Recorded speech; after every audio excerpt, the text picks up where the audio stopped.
Halo Sahamologer, malam hari ini seperti janji Wibo, kita akan mulai melakukan live mengenai Wall Street Market setiap hari Kamis ya jam 8 malam sampai jam 9 malam untuk membahas tentang saham-saham potensial dan juga cerita-cerita dari Wall Street ya, karena sebagian follower Bibo saat ini juga sudah seperti Bibo ya, mulai berinvestasi di US market dengan menggunakan aplikasi GoTrade ya yang sudah mulai banyak dipakai dan merupakan aplikasi yang cukup baik karena dapat ditransfer dengan menggunakan GoPay, kemudian bisa dengan menggunakan Dana dan juga menggunakan virtual account ya. Nah, malam hari ini kita akan bicara tentang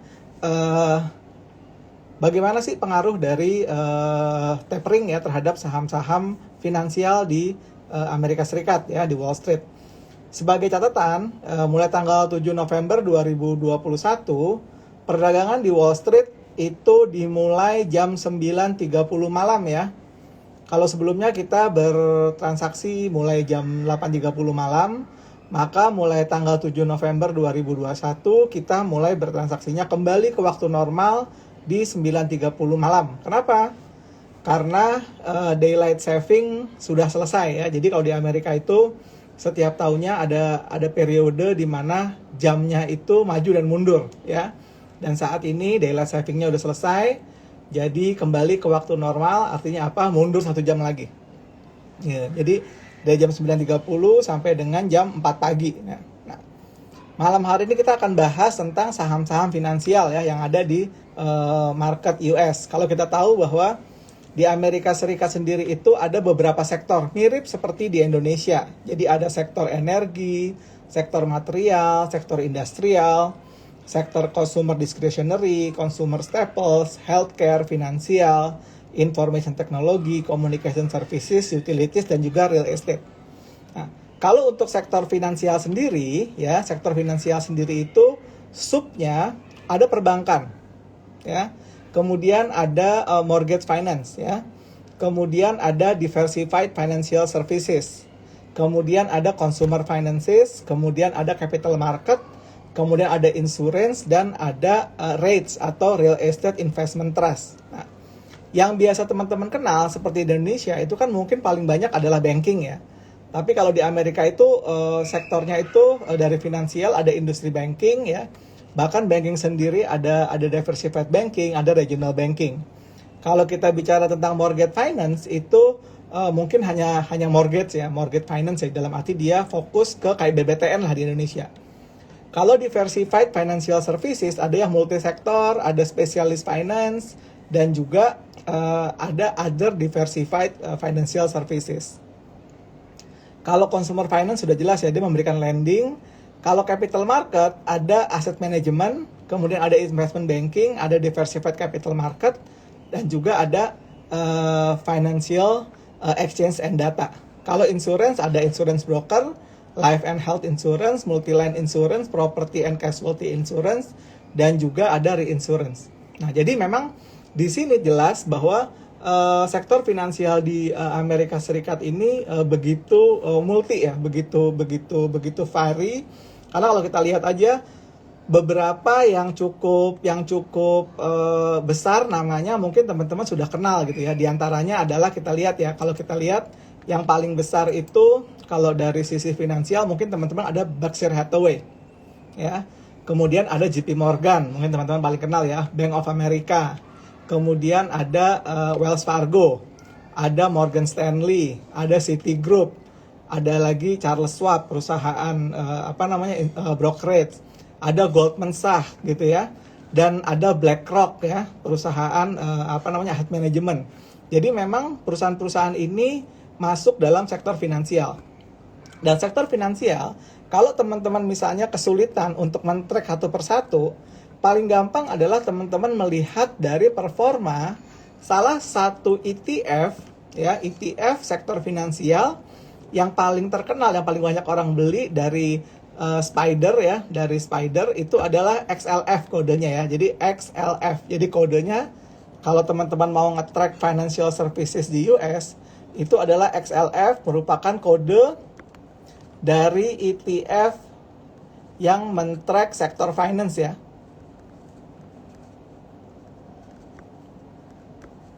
Jadi kalau mau teman-teman melihat bagaimana performa dari saham-saham sektor finansial di US market yang bisa teman-teman beli gitu ya, biasanya teman-teman lihat dari XLF. Nah, kenapa tapering ini menjadi sebuah hal yang banyak diperhatikan oleh market sebenarnya, dan sekarang sebenarnya sudah di price in gitu ya, karena memang sejak terjadi krisis, The Fed ini banyak sekali menggelontorkan dana untuk melakukan pembelian surat utang ya. Dalam hal ini adalah biasanya yang menjadi patokan itu adalah surat utang 10 tahun dari Amerika Serikat ya, yang kita sebut Treasury 10 gitu ya. Nah, saat ini salah satu indikator bahwa pemerintah Amerika atau The Fed ini akan melakukan pengurangan pembelian surat utang adalah dengan melihat bahwa kondisi dari ekonomi di Amerika sudah mulai kembali berangsur pulih ya. Yang pertama, salah satu indikator adalah mungkin mereka melihatnya dari inflation level ya. Nah, inflation level ini memang sangat surprising gitu ya. Angkanya besar sekali gitu ya, dan bahkan di bulan Oktober kemarin angkanya itu cukup tinggi ya.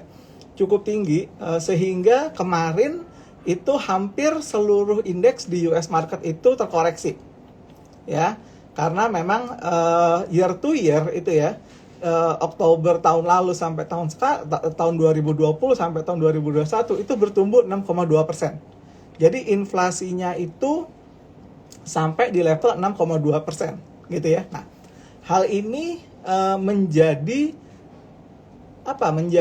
tertinggi sepanjang 30 tahun terakhir di Amerika Serikat. Nah, sebenarnya banyak yang melihat bahwa inflasi ini tidak serta-merta karena memang industri atau karena ekonominya bertumbuh cukup keras, cukup tinggi gitu ya. Karena kenapa? Ada istilah seperti ini yang sekarang banyak terjadi di Amerika, kemudian di Cina, adalah stagflation gitu. Dalam arti inflasinya tinggi, tapi pertumbuhan ekonominya di situ-situ aja. Ya, nah banyak yang berasumsi bahwa inflasi ini sebenarnya bersifat sementara. Karena kenapa?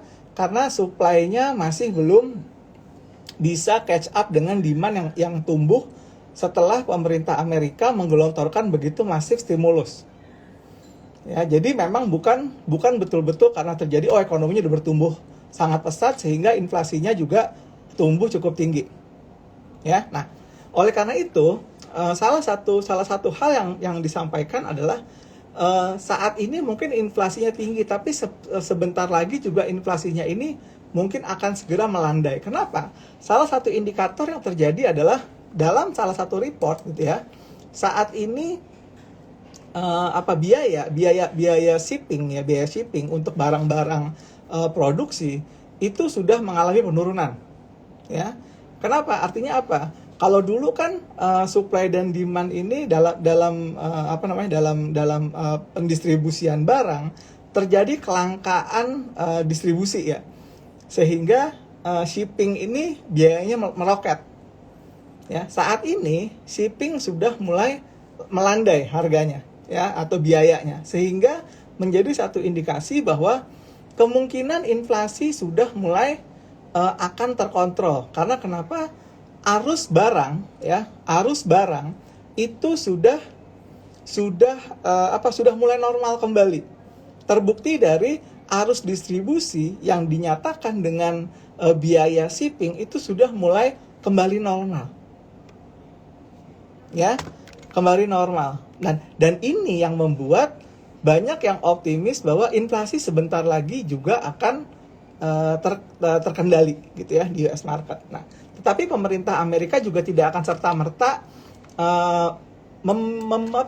berburu-buru untuk menaikkan suku bunga ya dari inflasi yang tinggi ini, karena sifat inflasinya sendiri adalah transitory atau transisi dari kondisi pada saat supply ini masih terhambat menjadi supply yang sudah mulai terkendalikan gitu ya. Nah, tetapi Salah satu impact dari mulai akan dilakukannya tapering ini adalah mulai normalnya kembali level yield obligasi surat utang Amerika 10 tahun ya.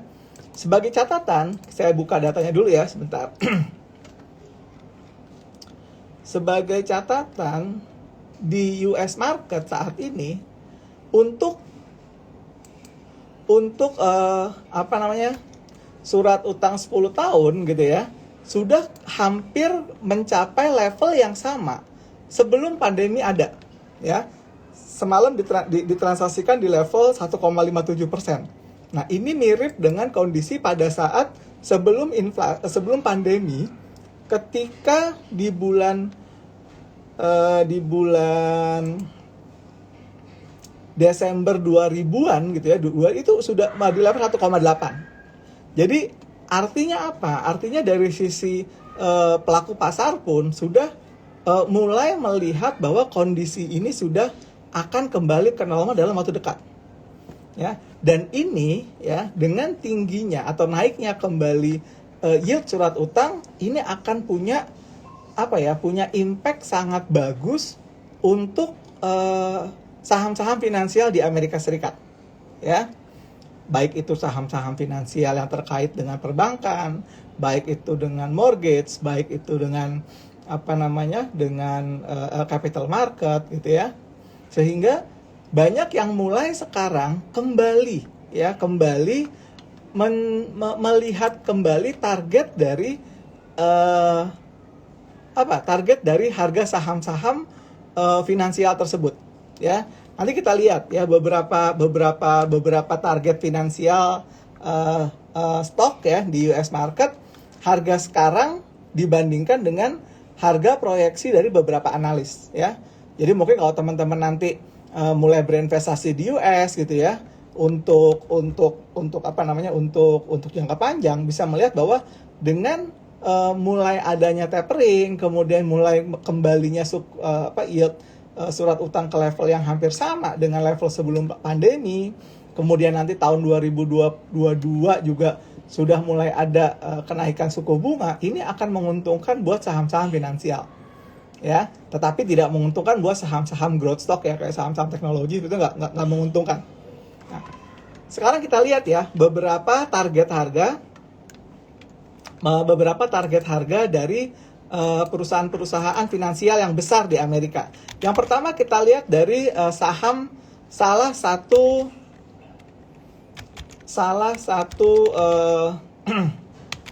idola ya, idola dari teman-teman yang mengidolakan Warren Buffett ya. Nah, harga saham Berkshire Hathaway gitu ya. Harga saham Berkshire Hathaway hari ini diperdagangkan di level harga $285.32 ya. Nah, hasil dari riset analis di Amerika Serikat ya mentargetkan harga saham Berkshire Hathaway itu ya di level $337 ya. Jadi artinya apa? Kalau teman-teman membeli saham Berkshire Hathaway, itu ada potensi kenaikan sampai 17%. Ya, jadi ini Berkshire Hathaway ya. Jadi sahamnya Warren Buffett ya. Jadi kalau teman-teman invest sekarang, itu harapannya harganya bisa naik sampai level 337 atau 17,75%. Ya, saya termasuk salah satu orang yang membeli saham Berkshire Hathaway dan saya hold gitu ya. Nah, kemudian salah satu saham yang juga menjadi idola ya dari Warren Buffett itu adalah saham Bank of America ya. Kita lihat ya gimana potensi kenaikan dari saham Bank of America gitu ya. Nah, saham Bank of America hari ini diperdagangkan di level harga 47,42 ya, $47.42 ya. Berapa target kenaikan dari harga saham Bank of America gitu ya, kita lihat ya.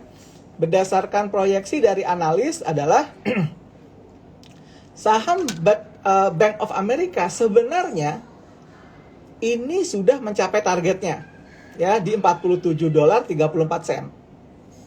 Jadi kalau teman-teman yang sudah punya saham Bank of America, mungkin sudah saatnya untuk take profit. Ya, tadi ya kalau Berkshire Hathaway itu targetnya bisa naik 17%. Nah, kalau Bank of America itu sudah mencapai level target. Jadi kalau teman-teman yang sudah punya itu bisa di take profit dulu. Kemudian kalau yang belum punya nanti tunggu koreksinya terjadi gitu ya. Koreksi baru nanti beli ulang gitu ya. Nah, kemudian salah satu saham yang jadi andalan juga dari Warren Buffett itu adalah American Express ya. American Express, kita lihat targetnya berapa. American Express.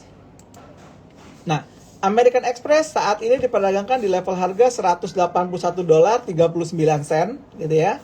Nah, targetnya untuk saham ini itu di level harga 190,44. Jadi $190.44. Artinya apa?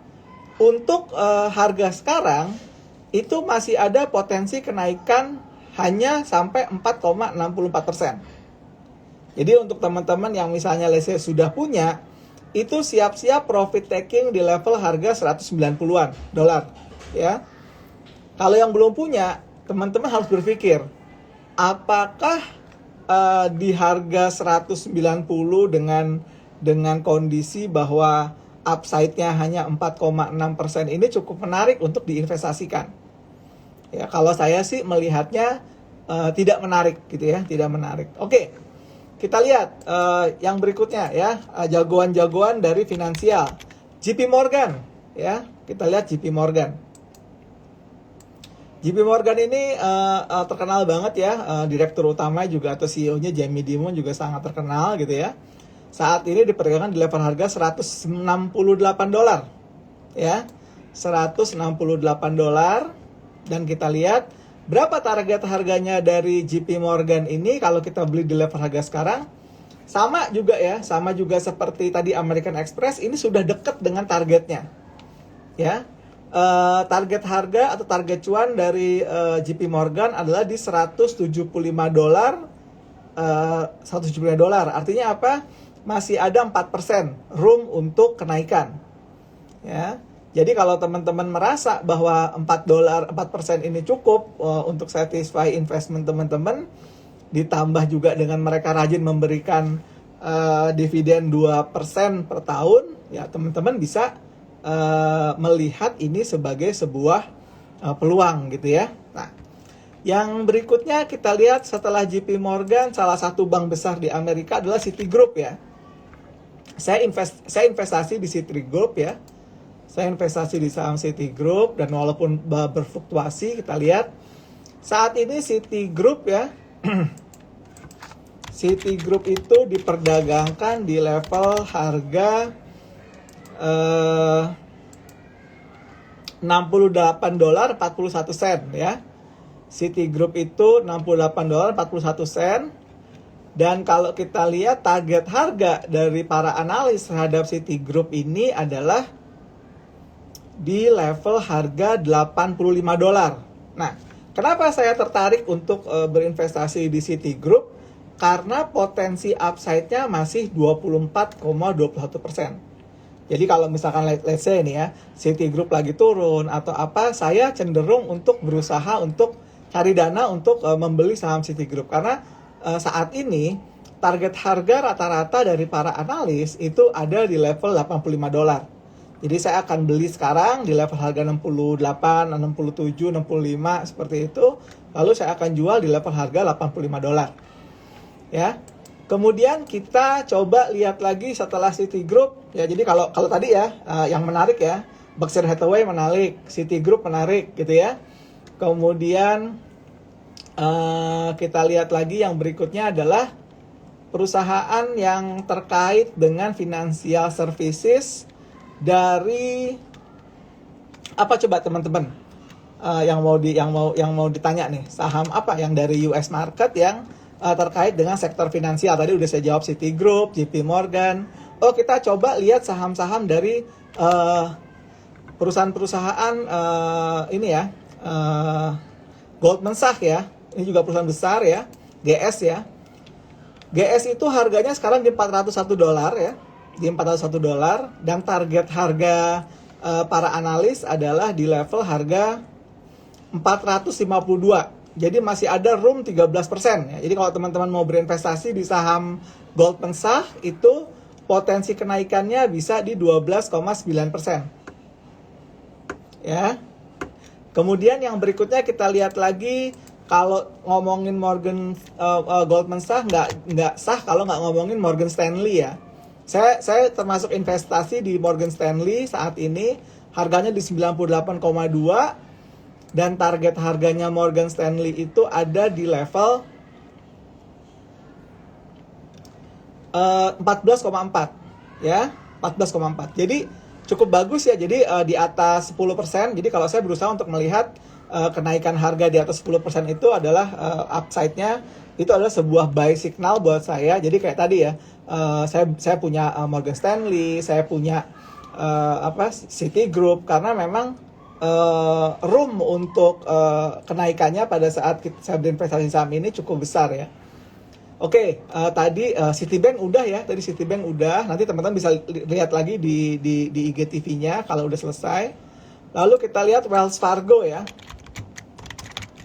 Wells Fargo ini juga salah satu bank yang cukup dominan ya di Amerika Serikat ya.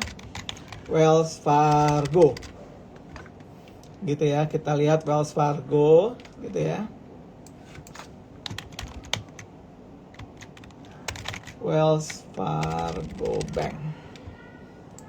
Nanti ada permintaan untuk harga Visa ya. Untuk Visa kita coba dulu Visa dulu deh, yang gampang deh ya. Kita lihat Visa. Oke, Visa ya. Oke, Visa saat ini diperdagangkan di level harga 216,25 sen ya. 216 dolar 25 sen. Target harga para analis terhadap Visa ini adalah di level harga 275,42. Jadi kalau teman-teman mau berinvestasi di saham Visa, menurut saya ini juga salah satu yang cukup bagus karena potensi upside-nya bisa 27%.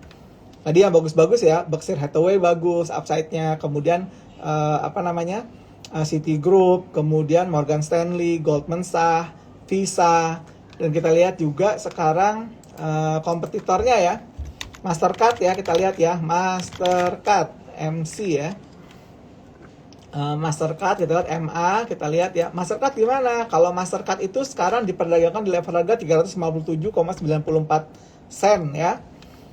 Target dari para analis terhadap saham ini adalah di level, sebentar, saya buka dulu ya, di level 430,63. Jadi masih ada potensi upside hampir 20%. Jadi Visa sama Master juga a buy ya buat teman-teman investor ya.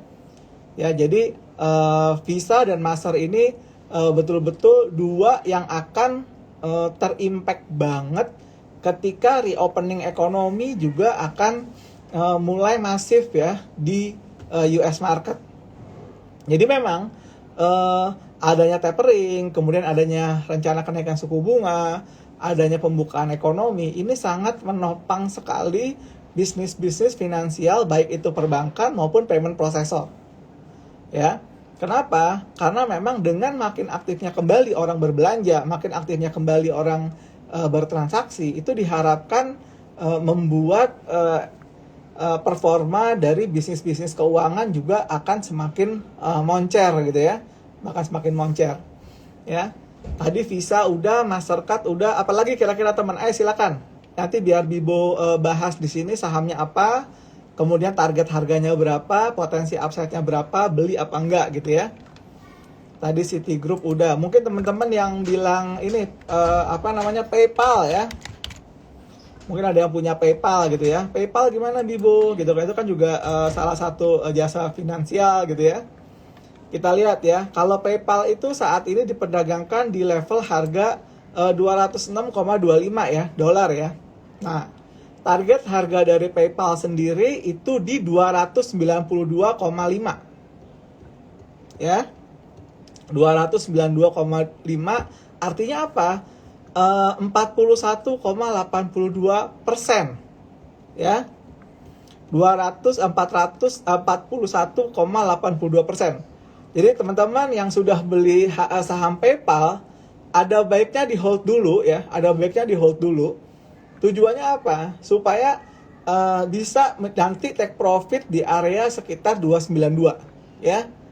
Dan ini berdasarkan konsensus dari 48 analis di US market bahwa target harganya ya, analis itu bilang bahwa target harga dari PayPal ini bisa ke level 292 atau dekat-dekat $300 lah. Dan sekarang diperdagangkan di level harga 206,25 ya. Oke. Tadi udah PayPal ya. Kalau eBay, Nvidia itu di luar sektor finansial ya, jadi mungkin nggak akan kita bahas di sini. Kita lihat lagi saham-saham finansial aja gitu ya. Tadi GS udah ya, kemudian American Express udah. Gimana Bibo dengan perusahaan sekuritas di Amerika gitu ya? Kayak Charles Schwab gitu ya, Charles Schwab ya, SCHW ya. Kita lihat ya, Charles Schwab ini udah cukup naik cukup tinggi ya. Tapi kita lihat apakah masih punya potensi upside. Kita lihat ya, Charles Schwab. Swabnya ini bukan swab buat ini ya, bukan swab PCR ya. Nah, Charles Schwab saat ini diperdagangkan di level harga $80,79 ya. Nah, targetnya ke 91,54. Jadi masih ada potensi upside di 12,57% ya. Jadi kalau teman-teman misalnya masih hendak berinvestasi di saham Charles Schwab mungkin masih oke. Karena potensi kenaikannya masih sekitar 12,57% atau sekitar 13%. Ya. Itu kalau Charles Schwab ya. Kemudian kita lihat lagi perusahaan yang terkait dengan investment management yaitu BlackRock ya. Ya, BlackRock ini kan salah satu perusahaan terkemuka di Amerika sebagai investment manager. Kita lihat ya, BlackRock, yaitu BLK. Ya, BlackRock. BlackRock ini harganya hampir diperdagangkan di level $959,21 ya. Kemudian target profit dari analis itu di level harga 983. Jadi udah kurang 2%-an lagi. Jadi kalau teman-teman punya saham ini ada baiknya mulai diperhatikan nanti di level 983 atau di dekat $985 ini sudah menjadi area take profit ya. Kemudian yang terkenal lagi ya itu tadi udah semua ya, udah Citibank udah, Morgan Stanley udah gitu ya. Kemudian Visa udah, Mastercard udah gitu ya. Di negara Amerika ada bank digital nggak? Ada ya, ada banget gitu ya. Bahkan salah satu bank digital yang sedang betul-betul lagi di gadang-gadang ya, Goldman Sachs itu baru meluncurkan bank digital ya. Tapi memang nggak bisa dipakai untuk orang di Indonesia ya. Digital banknya Bank Goldman Sachs itu namanya adalah namanya itu kemarin saya udah coba lihat-lihat juga tapi ternyata nggak bisa dibuka untuk orang Indonesia. Namanya Marcus ya, bukan maklar kasus ya, Marcus ya. Nah, jadi sekarang juga mereka juga sudah mulai punya digital bank namanya Marcus ya. Nah, kemudian juga sebenarnya beberapa bank digital di Amerika Serikat sendiri juga sudah banyak ya. Kalau kita lihat yang akan coba masuk ke Indonesia itu sebenarnya ada satu ya. Saya kemarin sudah coba juga, tapi belum dapat approval. Namanya Revolut. Revolut ini salah satu yang cukup bagus di US market dan harusnya sih kalau misalnya diizinkan masuk di Indonesia sih bakalan seru juga sih gitu ya. Gitu. Nah, oh ya, ini ada WU ya, Western Union. Tahu aja nih, saya investasi juga di Western Union ya. Kita lihat ya, Western Union target harganya berapa ya? Ya, WU, Western Union ya, Western Union. Kita lihat Western Union saat ini diperdagangkan di level harga 18,55 ya. Ini emang turun banget ya, udah jatuh banget ya sahamnya. Dan target harga analisnya sendiri Western Union itu di level harga sebentar 21,29. Jadi bisa di hold ya dengan atau dibeli saat ini dengan target kenaikan sampai 14,22% ya. Tadi Bank of America udah, nanti teman-teman bisa lihat aja di apa namanya di ininya ya, di ulangannya ya, nanti bisa diputar ulang gitu. Kalau Bank of America sih saya lihat sih udah mendekati target kalau nggak salah nih ya. Bahkan udah harus take profit ya kalau Bank of America ya. Karena dia targetnya itu di level $47. Sekarang udah di 47,38. Jadi kalau misalkan udah punya ya dijual dulu. Ya nanti kalau udah koreksi tahun depan bisa dilihat lagi target harga tahun 2020-nya di level 2022 di harga berapa. Nah, jadi memang kalau kita bicara tentang market US ini memang lebih tenang ya buat teman-teman ya, karena analisisnya jelas, kemudian juga value menggambarkan dari performa, dan juga ketika ada perbaikan kinerja atau ada laporan keuangan yang rilis, kemudian ada outlook yang bagus, itu pasti akan terreflect di harga sahamnya gitu ya. Jadi kalau sahamnya misalkan kayak semalam gitu ya, ada satu perusahaan yang saya punya namanya Kelly Services gitu ya. Kelly Services ini laporan keuangannya nggak begitu membahagiakan buat para analis gitu ya. Kemudian juga outlooknya nggak menarik gitu, maka harga sahamnya bisa terkoreksi jauh. Nah, tapi kalau perusahaan misalnya prospeknya, outlooknya bagus, kemudian juga performa yang disampaikan di laporan keuangan kuartal sebelumnya itu cukup bagus, biasanya harganya akan melejit gitu ya. Nah, oleh karena itu saya merekomendasikan teman-teman misalkan ya hendak berinvestasi secara serius gitu ya, bukan sekedar ikut-ikutan, kemudian juga bukan sekedar ikut-ikutan pom-pom dan lain-lain, mungkin mempertimbangkan untuk mulai berinvestasi di US market. Karena kenapa? Karena yang pertama, marketnya relatif stabil. Yang kedua juga perusahaan-perusahaan di Amerika itu secara konsisten setiap 3 bulan sekali memberikan dividen.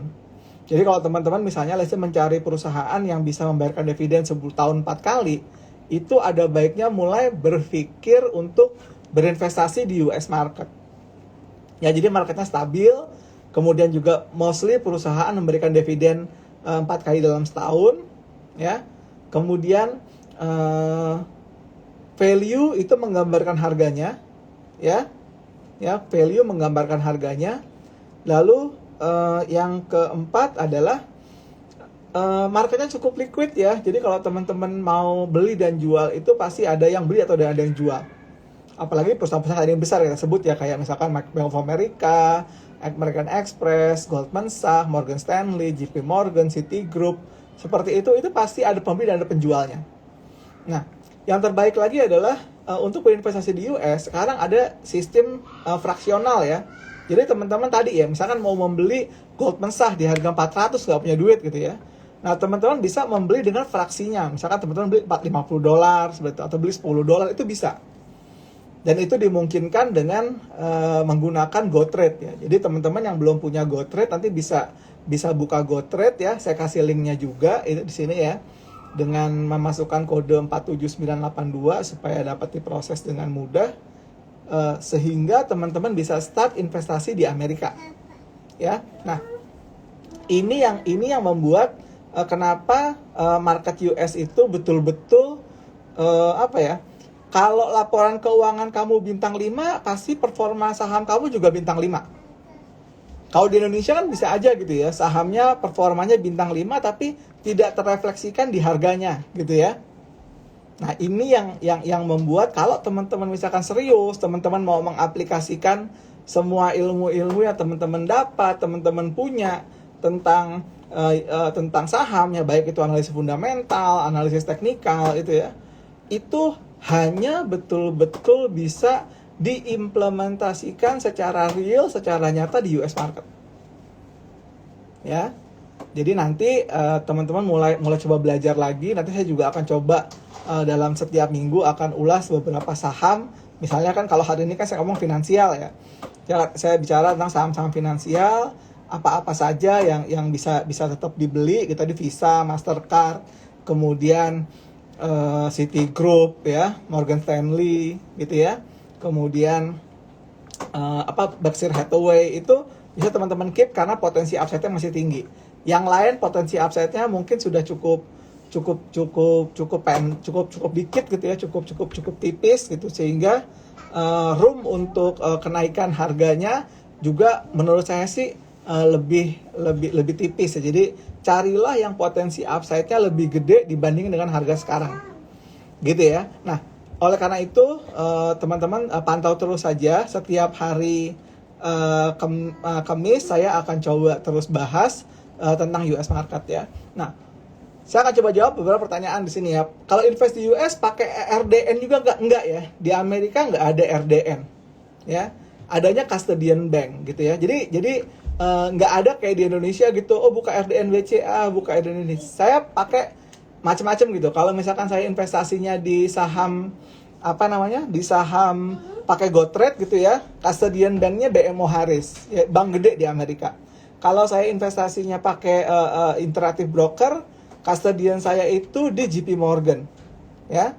Kalau saya investasi pakai Think or Swim atau pakai TD Ameritrade, itu bank custodiannya itu adalah di